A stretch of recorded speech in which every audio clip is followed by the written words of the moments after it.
CareShare Health Alliance. I am one of the organizers for today's webinar. Today's webinar is Economic Impacts of Walkable, Bikeable Communities. So thank you so much for joining today's webinar. I am one of the webinar organizers. Also, as organizers on this webinar today, we have Joanne Rinker with Improvement Partners, Hannah Walters with Eat Smart Move More North Carolina, Lauren Wright with Eat Smart Move More South Carolina, and South Carolina for Lauren is with Hannah as well. And so as we get started today, I wanted to begin with some logistics of the webinar. If you have problems accessing the audio or visual portion of this webinar, you can call 919-357-8990. Again, if you're having any problems accessing the audio or visual portion of the webinar, you can call 919-357-8990. This webinar is being recorded, and the presentation and audio slides will be available on the CareShare website and probably also on the Eat Smart Move More South Carolina website as well. All the lines will be muted during the presentation. If you have a question, you can type your question into the question and answer section of your GoToWebinar control panel, or you can raise your hand to be unmuted. So again, if you have a question, you can put it in the question and answer section of your GoToWebinar control panel, or raise your hand to be unmuted and be able to speak to the presenter directly. We will have an opportunity after each presenter to ask questions. It'll probably be about 1 to 2 minutes for questions after each presenter. And we will also have time at the end of the webinar to ask questions as well. So you will have plenty of opportunity to ask your questions and get your answers. So I wanted to share a little bit about today's webinar. This is a partnership between Healthy Carolinians webinar series and Eat Smart Move More South Carolina. Our partnership goals are to facilitate communication and support collaborations between the states and share best practices. We are going to be collaborating quarterly to hold webinars for both South Carolina and North Carolina. I wanted to share a little bit about our missions. CareShare Health Alliance mission is to work with the state and local partners to facilitate and foster collaborative networks and models that improve the health of underserved people in North Carolina. Population Health Improvement Partners' mission is to build community and organizational capacity to improve and sustain population health. And Eat Smart Move More South Carolina's mission is to advance community-led change to reduce obesity by making the healthy choice the easy choice for every South Carolinian. So at the end of today's webinar, we will have an evaluation, so please take that opportunity to give us feedback and share what topics you would be interested in for future webinars. So next we will be getting started, but I wanted to share who our presenters will be today. We will first have Lauren sharing a little bit of background. Next, we will have Will Rothschild, who is we'll have Bailey Goldman next, who is the Health Education Team Lead at Granville-Vance Public Health Department, North Carolina. Then we will have Will Rothschild, who is the Communication and Special Projects Manager for the City of Spartanburg, South Carolina. And lastly, we will have Sarah O'Brien, who is the Bicycle and Pedestrian Program Manager at the Institute for Transportation Research and Education. So next I will turn it over to Lauren. So good morning, everyone. As she just said, my name is Lauren Wright, and I wanted to thank you all for joining us this morning. Eat Smart Move More South Carolina is thrilled to be partnering with CareShare Health Alliance and Population Health Information Improvement Partners on this first North Carolina-South Carolina collaborative webinar. So as you know, with obesity and chronic diseases on the rise, there has been a huge push to build infrastructure that promotes physical activity in order to combat this growing health crisis. However, what sometimes is not realized is that the benefits of active communities are not just limited to health. Pedestrian and bicycle-friendly infrastructure can also have significant economic impacts. Much research has been done in recent years to examine how pedestrian and bicycle-friendly infrastructure promotes economic growth. So, for example, creating places for people to walk or ride bikes supports activity-related spending, such as bike purchases, rental shoes, going out to eat afterwards, etc., which then encourages the creation of new businesses and jobs that cater to these walkers and bicyclists. Walkable communities have also shown to increase property values. For example, a recent study found that for every additional point a community received on the walkscore.com walkability scale, property values went up $700 to $3,000. Increased tourism is another common outcome of walkable, bikeable infrastructure projects. For example, the Swamp Rabbit Trail in Greenville, South Carolina has generated more than $6.7 million in tourism-based revenue. And these are just a few of the documented economic benefits of pedestrian and bicycle-friendly communities. There are a lot more out there that have been researched, so this is just the highlights of some of the literature. And this summer, Eat Smart Move More South Carolina wrote a report which examined 10 communities in South Carolina that had invested in walkable, bikeable infrastructure. You can go to the next slide. And these communities saw economic returns as a result of these projects. And the full report can be found on our website using the link on your screen.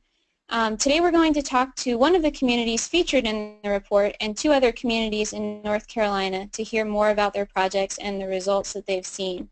And we're excited to share their work with you, but if you want to read more about other successful communities after the webinar, we encourage you to check out the full report. And with that, let's get started with our first community, so I'm going to turn it over to Bailey Goldman.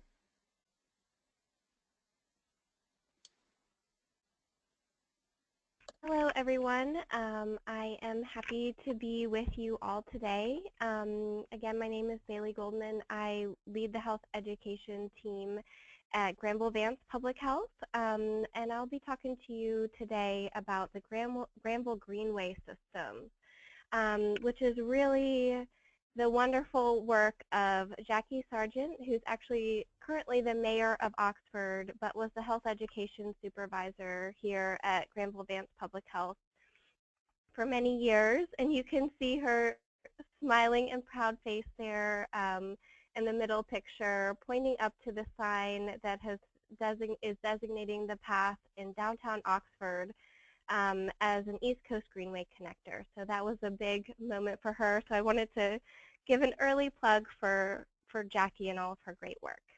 Next slide. Sure. Bailey, this is Megan. Could you speak up a little bit or speak more into the phone? We're having a little bit of a difficult time hearing you, so could you just speak up a little bit? Yes, sure. I'm sorry about that. I'm also fighting a cold, so I'll try to speak louder and more clearly. Thanks. Okay, so today I'm just going to go over, just give a snapshot of the Greenway system, and then go into talking about how we developed the master plan that is really the foundation of all Greenway work and development in the county. And then we'll talk about how we took that master plan and actually moved it into development. And the economic impacts of a greenway system was a big part of getting stakeholders on board with this plan. Then we'll talk a little bit about the outcomes and impact of the Granville Greenways, and then the future of what's what's to come. So just to give you a brief overview, you can see Granville County there highlighted in blue.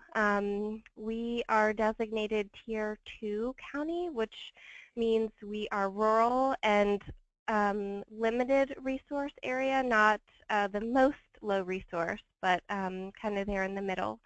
We have a population of about 58,000, and most of those folks do live in rural areas. There is no public transportation in the county, so you can imagine that people are in their cars a lot. Also, given the limited economic resources, many of our residents work outside of the county.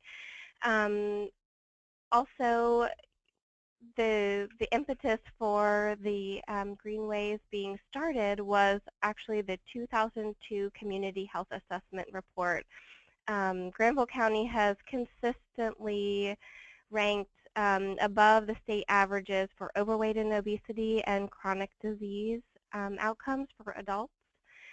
So the planners really saw this as an opportunity and really a area of need to get residents moving and more healthy.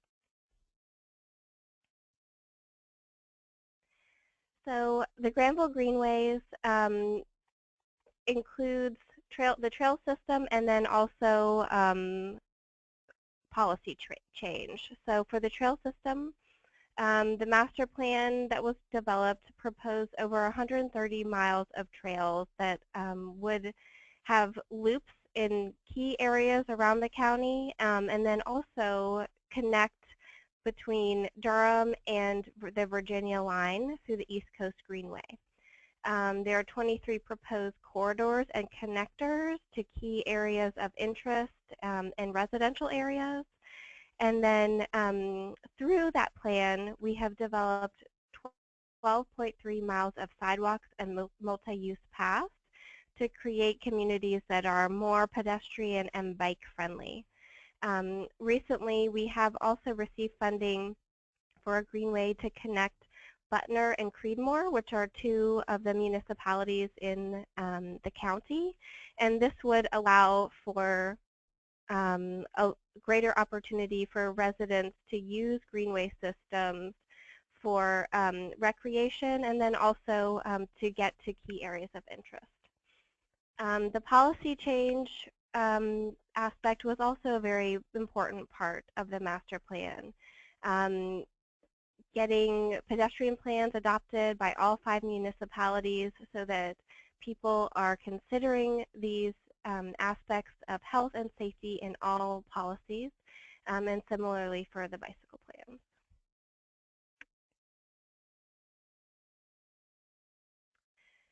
So the master plan began with a grant for $11,000 from Eat Smart Move More, North Carolina. The key aspect of the development of the master plan was a county-wide work group, and this was something that Jackie really talked about as being the foundation of the success of this project. She was sure to include key leadership from all of the 5 municipalities, leadership at the county level, from the Board of Education, parent-teacher organization, and also the health department. This really allowed everyone to understand a shared responsibility and a shared opportunity. Whenever you're asking people to put forth new resources, especially when those resources are very limited, that collective impact is a very important piece.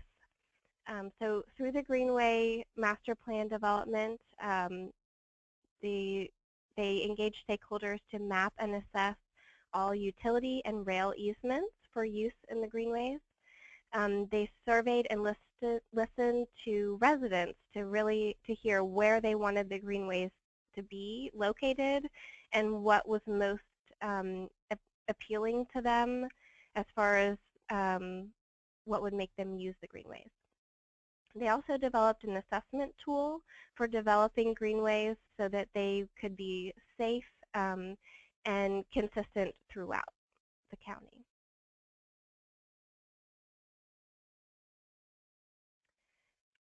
Through the Greenway Master Plan, the mission was that Granville County and its municipalities would recognize that greenways enhance a community's economic and environmental well-being and integrate the Greenway Master Plan into their mixed-use land development plans. So in this development of the plan, they were really asking all of these key leaderships to sign on that this was going to be an integral consideration in all of their policy and development moving forward. So it was really a great accomplishment to get leadership to agree to this, especially when it's not something that is a traditional use of resources, especially in rural areas. So the vision was that local governments that adopt the Greenway Master Plan would minimize planning, construction, and land preparation costs, maximize public use facilities that provide functional and attractive routes for non-motorized transportation, recreation, and sport, and become leaders in creating communities that promote the health and well-being of their residents and workers by maintaining an optimal balance between land development and open space needs. So you can see in both the mission and the vision, the economic impact was a key part in getting folks excited about signing on to this plan. So for fostering buy-in, for many of us in public health, health is the #1 reason for why we do things. But that is not always the case for our partners, especially those who are elected officials. So really much of Jackie's work was tying all of these key pieces together in our messaging back to the economic impact that it would bring. So for health, in rural limited resource areas, the #1 priority for leaders and their constituents is bringing in new jobs. And to that end, employee health insurance is a major cost to companies, so health status of residents plays a major role in making the decision to move to an area. Similarly, home values for people deciding to move to an area. The value of adjacent properties to greenways can increase by between 5 and 20%. And greenways are also viewed as an amenity to residential, commercial, and office park developers who can in turn see higher sale and rental values on their property.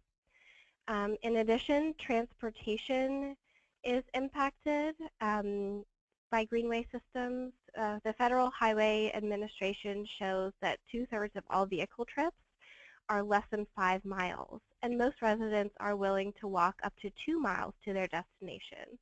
So you can see there's a great potential to significantly reduce roadway congestion that could lead to vehicle crashes and pedestrian injury. As was mentioned earlier, tourism is also a great draw for the greenways. That and recreational related revenues can be a big kind of talking point when you're speaking with leaders about the value of greenways. A survey done by the Trail to Rail Conservancy has shown that greenway users can spend on average about $16.30 per outing. There's also increased foot traffic at local retail and restaurants. A big piece for our leaders was the idea of the legacy that they're leaving behind for the community.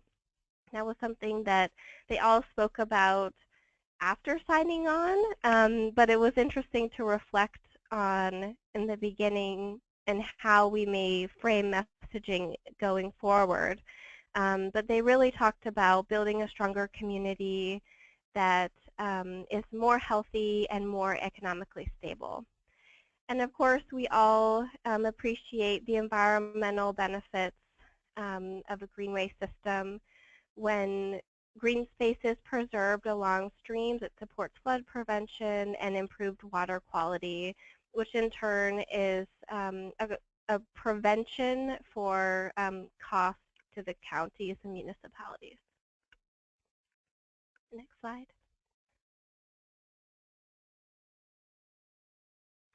Okay, so the outcome of that work and relationship building with these key leaders was a comprehensive Greenway plan. We have engaged leadership from county and all municipalities, which has continued since the planning began in 2004.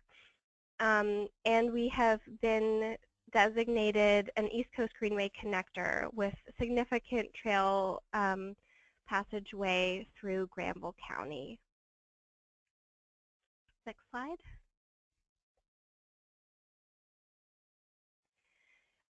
So the impact we have seen in the health arena, which is important to us, but also to the economic development of our area, has been great.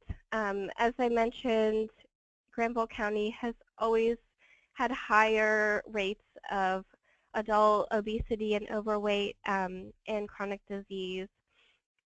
And we are still seeing that. However, we're definitely seeing declines in diabetes mortality and adult obesity. We've also recently been named a Sentinel community by the Robert Wood Johnson Foundation due to a 3.5% decline in child overweight and obesity between 2005 and 2009. And in that measure, children are defined as 2 to 18.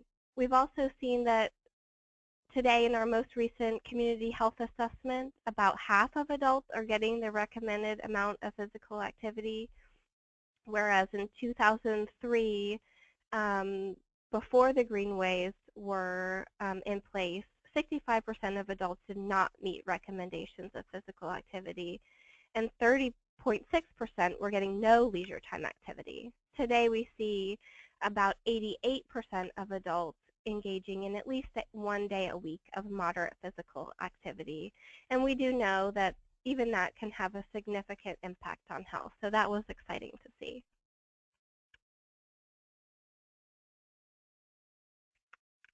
The economic impact is a little harder to quantify for us. We have seen $8.2 million in leveraged funds to go towards Granville Greenways. That was $1.4 million in local dollars and $6.8 in grants. So it was exciting to be able to highlight to our local leaders that of the total that has been built to do all of this great work that is building our community, at the local level, we've only had to contribute about 20%. So that is a pretty great return on investment. We all are also seeing a slow increase in home values and increased tourism.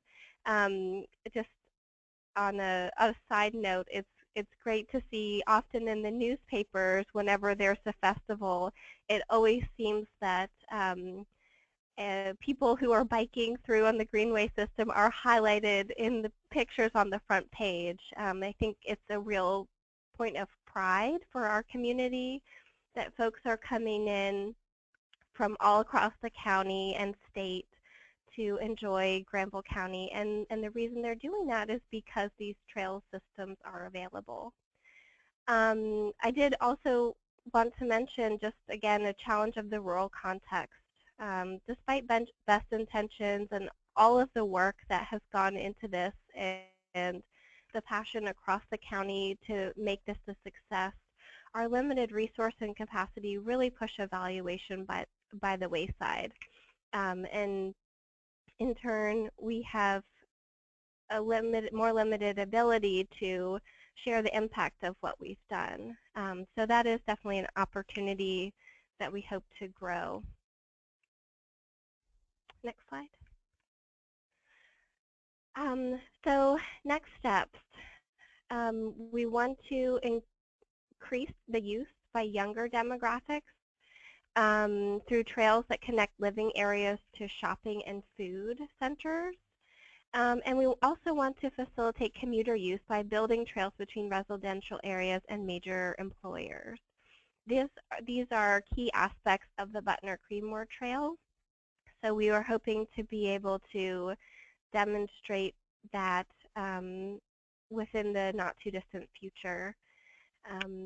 So hopefully we will be able to see an increase in the users who are of the younger age demographic, and those who are using it for more daily use, for example, for commuting and accessing services. Next slide.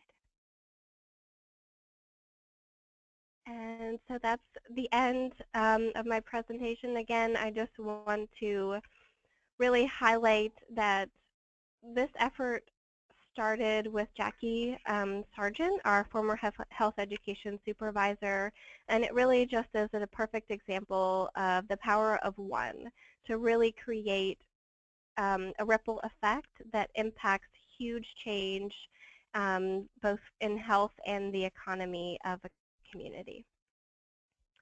Thank you.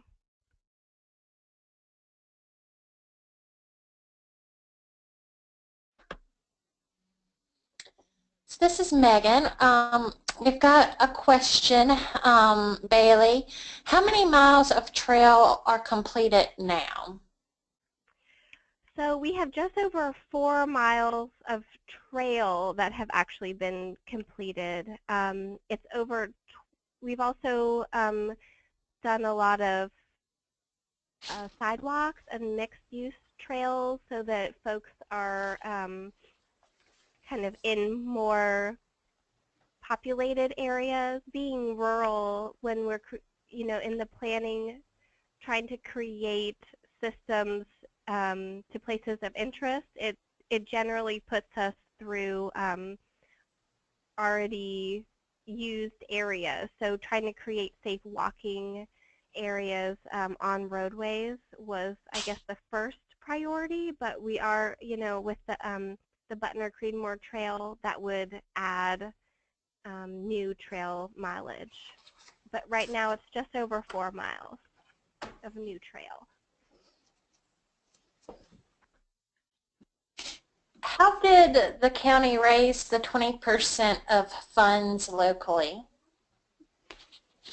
That is a great question, and unfortunately, if Jackie were here, I'm sure she would be able to answer that. I think that's total across the county. I think each municipality put in, that was split across the 5 municipalities to do specific efforts within their towns. So it wasn't a lump sum. I think it was smaller pieces. This has now been going on over 10 years. So I think it was little by little, as I'm sure what Jackie would say. I'm sorry that might not answer the question completely, but.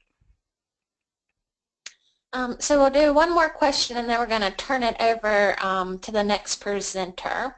So the next question, Bailey, is, were the county and municipality representatives elected officials or staff members? And if staff members, what were their roles? Yes, I think Jackie worked really hard, and it helped that, well, I guess at the time that she was beginning it, she was not a mayor, but they were the actual elected officials themselves from the municipalities that were on the advisory committee. There were also city planners that were involved, but I think once you get one person in the room, you can kind of use that to kind of build some healthy competition. And in our area, I don't know about others, but that goes a long way, especially with our elected officials. Great, thank you. And as we go along, folks, on the webinar, if your question doesn't get answered, we will send the question to that presenter, and we will get that question answered for you. So now we're going to move on to Will Rothschild, who is the Communications and Special Project Manager for the City of Spartanburg, South Carolina. So Will, take it away. Okay. Appreciate the opportunity to be on this webinar today. Give you a brief overview of Spartanburg. We are, for folks that don't know, we are a city of just 20 square miles, about 40,000 residents in a much larger county of 300,000 citizens and 820 square miles. So we're a very small geographic piece of a very large metropolitan area, and that presents unique challenges, obviously, as we try to do things in the city. We're a former textile community, still a very strong manufacturing community, the home of BMW and North American manufacturing plant, Michelin, and a number of other major manufacturing and distribution centers. And the focus on the city, though, is very clearly on trying to build our and revitalize our downtown and build our number of professional class and creative class jobs. And we focus very much on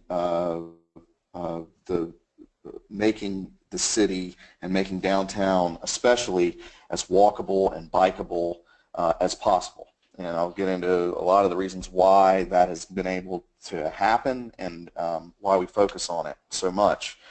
Every community has their own, I get on these webinars a lot and everyone says, here's the secret sauce and here's how to do it. And every community is going to be different. What has been the winning formula in Spartanburg is a couple of despite some of our disadvantages, we have a couple of built-in advantages that are great. And one is the presence of two very strong nonprofit partners, Partners for Active Living, whose sole focus is on health and wellness and trail building, and the Mary Black Foundation, a community foundation, again, whose primary focus is on health and wellness initiatives.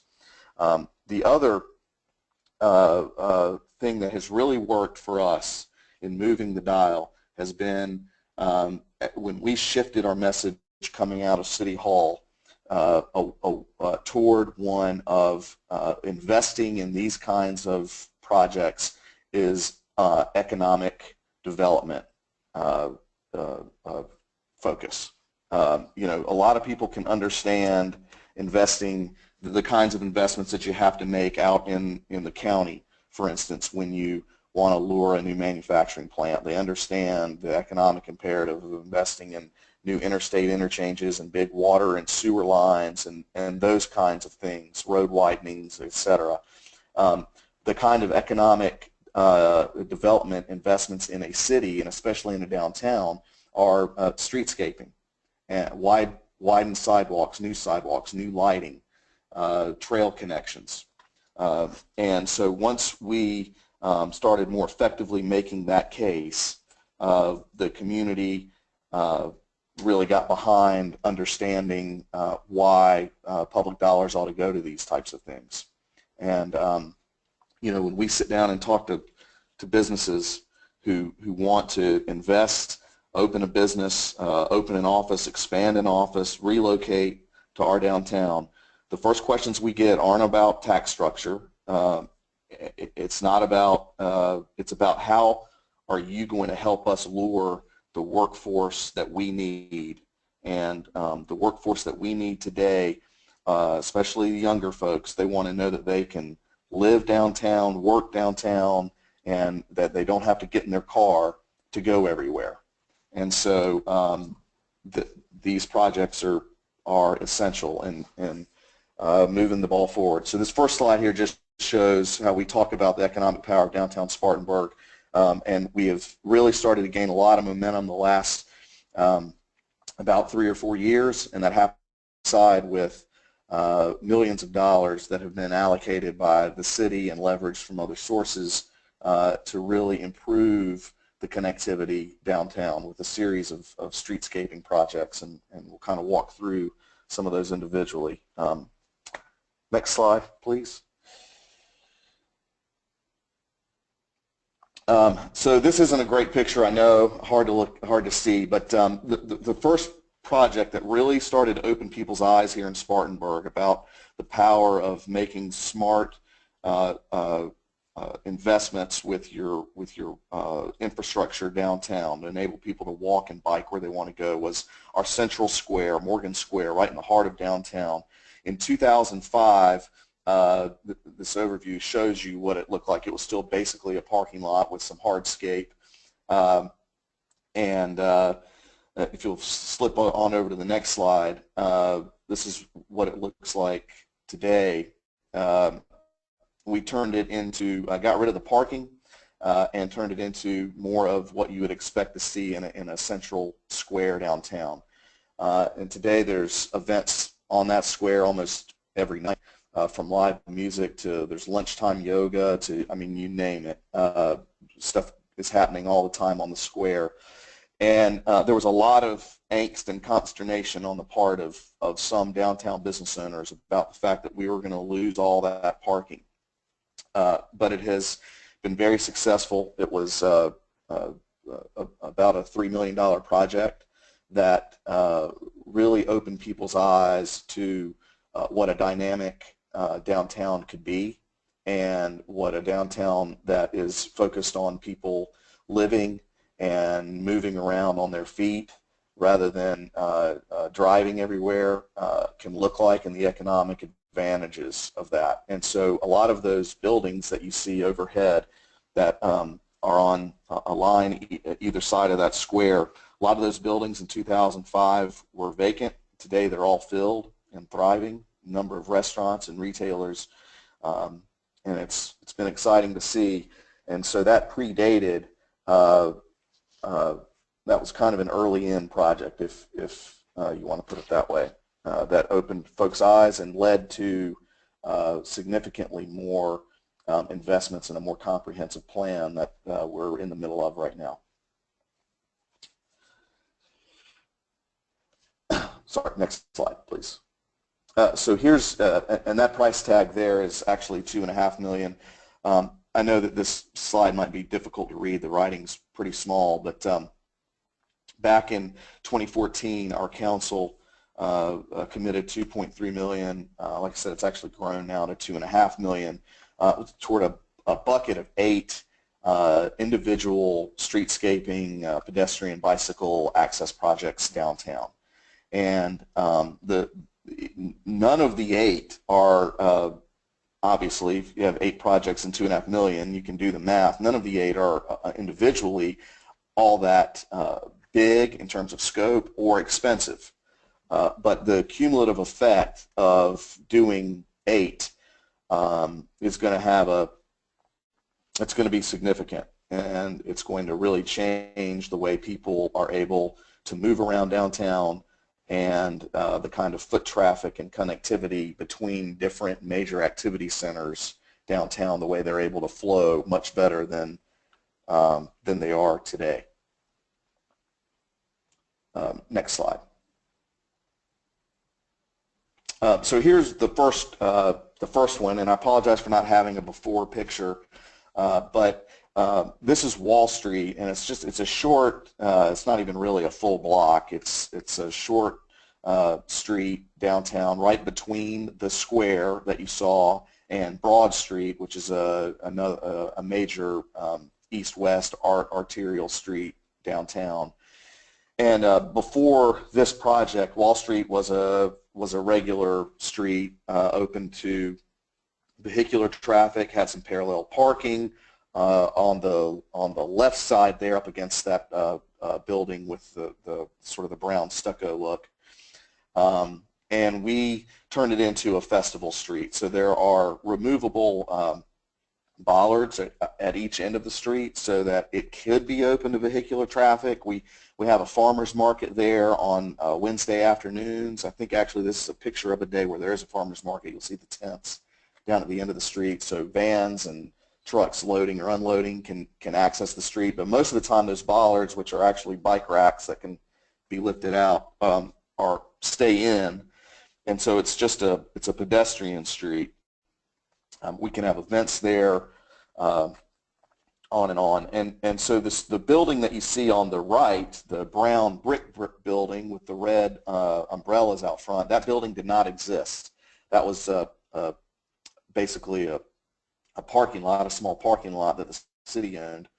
And once a developer heard what the plans were for that street, to close it down to be a festival street, he inquired about acquiring that city lot and had plans to build this 3-story structure. It's a multi-use building. The ground floor is 3 retail units that were all filled with 3 different eateries, actually, a juice bar and a couple of other kind of breakfast lunch type places. And then the top 2 floors are apartments. And the great thing, all 9 residential units and all 3 retail units were leased and filled before the building was completed, before the project was completed. The other buildings that you see on that street have been vacant for many years. The left has now been sold, and there are plans for a new restaurant to move in there.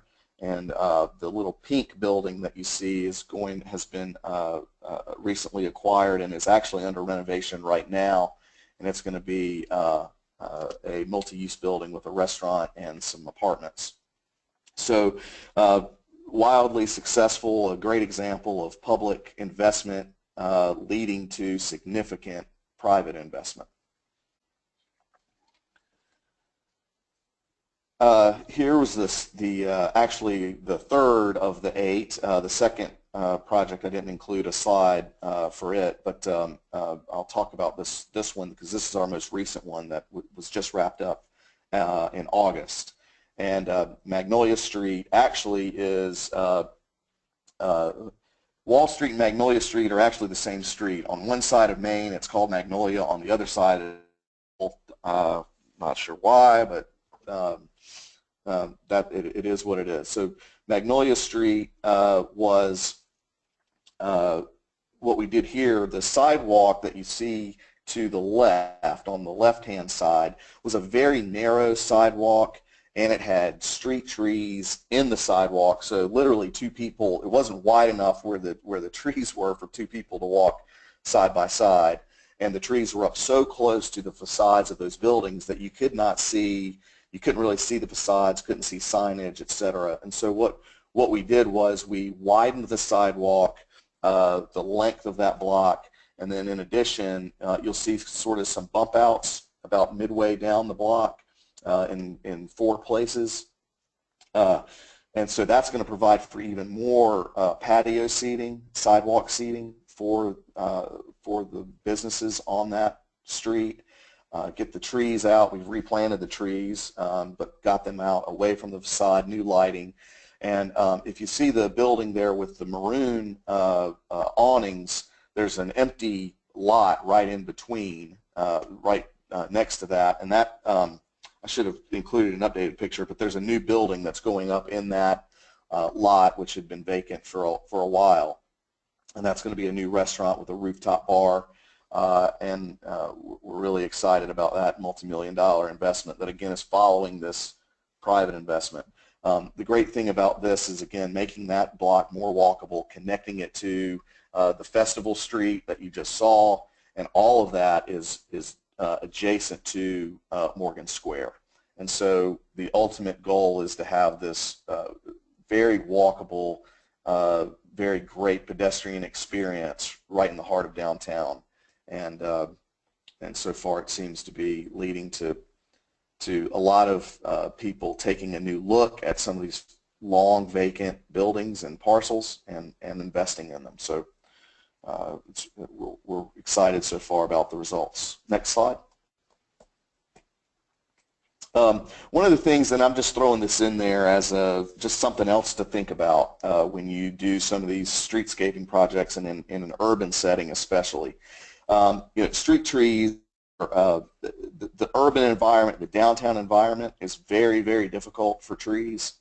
And so what we started doing about a couple of years ago is spending the extra money whenever we do a project downtown, and we're going to be replanting street trees to do the Silva cell technology.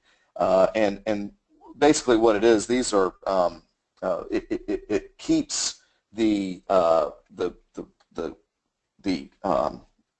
dirt from being compacted on those trees so much, and it leads to healthier trees. They grow faster, they live longer.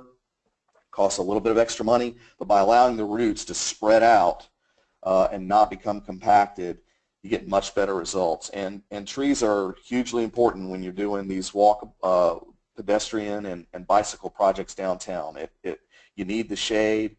It makes, again, for a better walking environment, and we found it to be very important to us. So just a little plug for Silva cell technology there.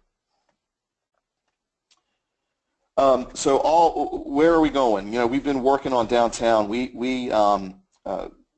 Spartanburg got real serious, and its leaders, its political leaders, and its leaders in the nonprofit community, like with Mary Black Foundation, Partners for Active Living, other people, started to get real serious about revitalizing downtown about 15 years ago, about the year 2000. We realized that our old that relying on manufacturing and distribution and living off of our textile heritage was not a path forward. And it's been a lot of hard work, it's been a lot of slow work, a lot of grunt work, but we've really kind of crossed a threshold here in the last 2 or 3 years, and that, again, it has coincided with really doing a better job of making the case of how these pedestrian and bicycle projects lead to economic development. And the private investment has followed, so we've kind of reached a tipping point here where in the last 3 years we've had 70 new businesses open downtown. We think it's all related. It's not any one thing, but the investments in bike and ped projects is essential to it. One of those 8 projects that is getting the most attention and probably has people the most excited is the extension of the Mary Black Foundation Rail Trail. Mary Black Foundation started off my talk about their importance, and it was a Rails to Trail program. Again, it predated some of our efforts that of the last several years. It was finished in, I believe, 2004, 2005, somewhere in that range, in that area. And it's not exactly downtown. It's adjacent to downtown. It's a 2-mile rail to trail project, but it does a great job of connecting about 7 or 8 different city neighborhoods that are adjacent to downtown. And it's by far the most used recreational amenity in Spartanburg County. About 75,000 people use it every year. It is a place where, unlike any other place in Spartanburg, you see people of all walks of life, races, shapes, sizes, you name it. And the health benefits of that are clear. There has been some economic development along the trail that we think is directly related to the trail. But what we are turning our attention to rapidly is extending this trail and extending the experience that you find on that trail and keeping it consistent all the way through downtown. So where the trail ends today is at a very difficult, awkward intersection, and there's no, you can't really get across that intersection very easily, and even if you did, there's no trail there. So we're going to extend re-engineer that intersection, get folks across to the heart of downtown so that they can continue that what is now just a 2-mile journey or a 2-mile experience all the way through downtown. The economic benefits of that we think are pretty obvious. You have 70,000 people. If we can get a big chunk or all of those 70,000 annual users into the heart of downtown where they can easily access restaurants and watering holes and retailers, that's going to be a big boon to our city. So if you go to the next slide, please. Hey, Will, yeah, so I'm going to do a little time check. This is Megan. We've got about 10 minutes left, and we want to have some time for Sarah to share. So can we wrap it up in like 1 minute, and then so we can let Sarah share about her projects, and we'll do questions at the very, very end. Sure. So I'll wrap it up here because this is the thing that most people probably care about. Part of this extension of the rail trail will be the first cycle track in the state of South Carolina, and it'll go right through the heart of downtown, be a protected bike lane. We're going to do away with 2 lanes of vehicular traffic on this street and make it a protected bike lane. So we're anxious for that project to get off the ground. It should start hopefully early next year. Great, thank you. So I'm going to flip on through these slides real quick, and I'm sorry for we're missing some of this great information, but we want to have time for Sarah to present. So Sarah, take it away. Thanks. Can you guys hear me? Yes. Okay. So a lot of what's been talked about before are kind of bigger picture, looking at a whole community or a broader area. And what we did was actually study a very specific trail and a very specific part of a trail to try to understand the economic, health, and transportation impacts. So next slide. So the American Tobacco Trail is in Durham, North Carolina, or it starts in Durham, North Carolina, and it's part of the East Coast Greenway, which some of the other presenters have touched on, so I'm not going to dwell on that, but just suffice it to say that it's part of a much larger greenway system. Next slide.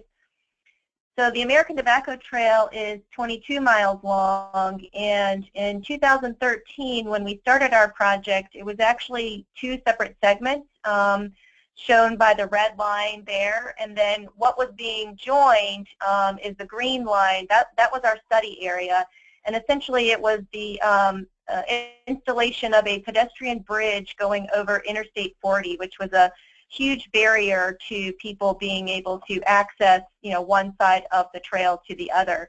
And essentially these 2 trail segments functioned as completely separate trails until that project was complete. So what we went in and studied the impact of that intervention, if you will, by doing a before and after study. Next slide. So this is what it looked like before the connection was made. If you were ending at one side of the trail and trying to go to the other, the only way to cross I-40 was to go to one of the nearest interchanges where Circus Street crossed. And so this is one example of that near South Point Mall, which is a regional mall. And as you can see, this is definitely not bicycle and pedestrian friendly. There are no facilities out there for pedestrians. There's no crosswalks or anything like that. So a lot of people just didn't make this crossing. If they needed to go from one side to the other, they were probably driving. Next slide. So we specifically had various components that we wanted to try to measure.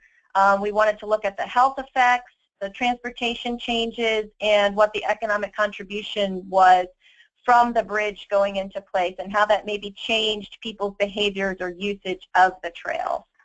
Next slide. So the bridge was expected to go in August of 2013, and so we hustled to make sure that we could collect the before data, thinking that the bridge was going to open pretty soon and that we'd have a decent amount of time for the intervention to take place before studying the after effects and collecting the after data. Due to some construction delays, the bridge actually didn't open until February of 24, which meant that we only had 3 days of, or 3 months of the bridge being in place and that segment being open for people to get used to the change in the trail. And I'll talk about that briefly in a minute, but let's keep going here. So to see what we collected, we did actually an intercept survey and we collected manual counts on the trail. And one of the reasons we did both forms of data collection is we collected mode and demographic information on both forms, both tools. And that allowed us to check and see whether the survey population that we got was representative of the trail users as a whole in that area. And so we collected information on where people were starting or ending their trips, where they actually got on the trail, where they turned around on the trail, if they didn't go through to a destination, what they felt their trip purpose was. Were they going to or from school or work, or was it for exercise? The frequency of trail use and duration for the active part of their trip, and that actually included if somebody walked or biked to get to the trail as well as walked or biked on the trail. We counted all of that as part of their activity duration. And then we collected direct expenditure data for people who may have purchased some sort of good or service in relation to their trip on the trail that day. Next slide. So with all of these data, this is what we collected, and you can see just between the before and the after year the jump in the total counts of raw data that we were able to see. 131% increase in potential users on the trail. Now these are not individual or unique users, so some of these people are definitely repeat users. They come out on Monday, Wednesday, Friday, or they come out every weekend or what have you. But just in general, you can see that the volume increase of use on the trail after the bridge was in place. And we collected these data by doing 13 consecutive hours of data collection over 4 days, representing 2 weekdays and 2 weekend days. So we wanted to make sure that there wasn't variability, or if there was, that we were capturing that variability between weekend and weekday users and their travel patterns and trip purposes. Next slide. So we found that with the direct expenditures, meaning people who actually purchased something related to their trip on the trail, one of those 4 days, the days that they were intercepted, actually increased $3.7 million in direct expenditures. Most of these direct expenditures were for restaurant, retail, or groceries. Those were the highest types of goods or services. We did have other categories, but those were the most popular ones. But even before the trail, even before the bridge was opened, we had identified that there was approximately $2.4 million in trip expenditures. So you can see that, regardless of having the bridge in place, there was already some economic activity happening on the trail, but that it did increase to $6.1 million post-bridge. And we found that approximately 30% of the trail users reported purchasing goods or services related to their trip on the trail, and the average expenditure was approximately $16 a piece, and this was by household. Next slide. We also looked at how those direct expenditures may lead to indirect and induced expenditures as well. So basically, when somebody goes out and they, stop by the Starbucks that's, off the trail, and they spend money, that helps to create jobs, and it helps for the people who work at Starbucks to get paid, and overall, contributes to the economy. And so we use that information, we input our survey data into an M-plan model, which is used to apply certain multiplier effects based on the region that we're in, and provided these outputs that those expenditures supported an additional 43 jobs annually, an increase in $1.3 million in employee compensation. That means, the payroll costs to people who are benefiting from those purchases of goods and services, and then a $4.9 million increase in gross business revenues annually. For the transportation impacts, we looked at how the change occurred in how people were getting to and from the trail, as well as did their trip purpose change at all. You can be in the next slide. And so we actually found that roughly 50% almost of people walked or biked to get to the trail in 2013, which was kind of surprising to us, but nice to see. But we did see that an additional 4% wound up, or there was a shift, I guess you could say, in 4% more people walking or biking to get to the trail after the bridge was open, and a slight decrease in people arriving by car. Now, that doesn't necessarily translate directly into saying that there was a mode shift. We can't claim that, but that is something that we're going to look into further with future studies. So that's something that we thought was interesting. By far, most people who are using the American Tobacco Trail are doing some sort of recreational or exercise trip purpose. That said, we did see that approximately 8% of those folks made a through trip in 2013, which somewhat indicates more likelihood of doing a non-utilitarian or a utilitarian or commute trip, and that actually increased by 2% after the bridge was in place. Now, that doesn't seem like a lot, but given the volume of users, that's actually pretty significant. Additionally, we did look at just people who we call the bridge segment users, and those are essentially new trail users that only made their trip in between the 2 points, the 2 end points of the new segment, the linking segment. And for those particular users, they actually had a higher proportion of through trips, 26%, compared to round trips and compared to respondents overall. And so this suggests that people who are using the bridge segment might be more likely to use the ATT for those utilitarian or commuting purposes. We did find that the average trip distance increased for users as well, primarily for bicyclists. They're able to travel longer distances once that segment was in place, and they did. Next slide. And then finally, impacts to health. We, kind of similar to what Bailey mentioned, we didn't directly ask people how much they were exercising before and after to understand their overall physical activity levels and whether they were already meeting the physical activity standards. But just based on the increase in the trip durations from 2013 to 2004 and knowing the frequency that the respondents used the trail, we were able to calculate that over 2.5 hours of trail-related activity happens on average per week for these trail users. And that then put those adults in line with meeting the physical activity recommendations. So just using the trail alone. Now, we don't know if they were meeting those recommendations before, but this is definitely a promising find. Next slide. And then the other impact to health, we did try to translate the usage of the trail into the estimated calories that were burned based on the duration of their physical activity and the type of physical activity that they were doing. And we're able to see a 163% increase in the number of calories that were burned annually. So we thought that was promising as well. So really briefly, just I mentioned there were some things that we found that kind of led us to future research, and we're actually in the middle of a study right now that's going to look at 4 different trails across North Carolina to develop a methodology for being able to study the economic contribution of trails in a consistent and standardized way. And through that, we're actually studying the American Tobacco Trail again, but we're looking at the full length of the trail as opposed to just the study area around the bridge. And initial findings have shown that the information that we were able to understand about the bridge segment actually does seem to apply to the whole trail. But we're hoping we can get some additional information to try to tease out health and transportation cost savings a little bit more accurately, and we'll also be doing property values assessments as part of that project. And that's it. So these are our project sponsors.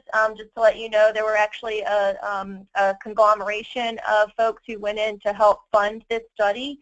If you want more information, our website is listed there. There's a kind of glossy brochure that gives you the quick highlights and that can be really good for decision makers in your area to kind of show what types of contributions there could be for similar types of projects in your area. And then the full report is also available at that site. Great. Thank you so much. All of the presenters have given such great information, and it's very exciting to me to hear about all of the greenways and physical activities and how it's working throughout our states. So we are out of time. Sorry for having so much great information that we've run out of time. But if you have questions, we can stay on for a few extra minutes to, for folks who would like to ask any of their questions, or also you can put them in the question and answer panel, and I will make sure they get to the correct speaker, and we will get that information back to you. We also really appreciate you staying on these extra few minutes to listen to the presentation today. So I will look to see. Hannah or Lauren, would you like to share anything before we close the webinar today? I would just say thanks again to everyone for joining. This is Hannah Walters with East Smart Move More, South Carolina. Really excited about this partnership and hope that folks will join us every quarter for the joint webinar series, but I know that you folks will have webinars every month. Is that correct? Yes, that's correct. Healthy Carolinians is every month in North Carolina. Mm-hmm. Yeah, so we're excited about that. I will also mention we had another speaker who was supposed to join us from Florence, but Florence got hit pretty hard by the hurricane and he was not able to join us. So just in case you were expecting to hear from him, that's why he wasn't with us. But we would have run out of time anyway, so I think it worked out. Great. So again, thanks everyone, and feel free if you have questions to send them to me or put them into the GoToWebinar control panel, and we will get your questions answered. Again, thanks so much and enjoy your day. Bye-bye.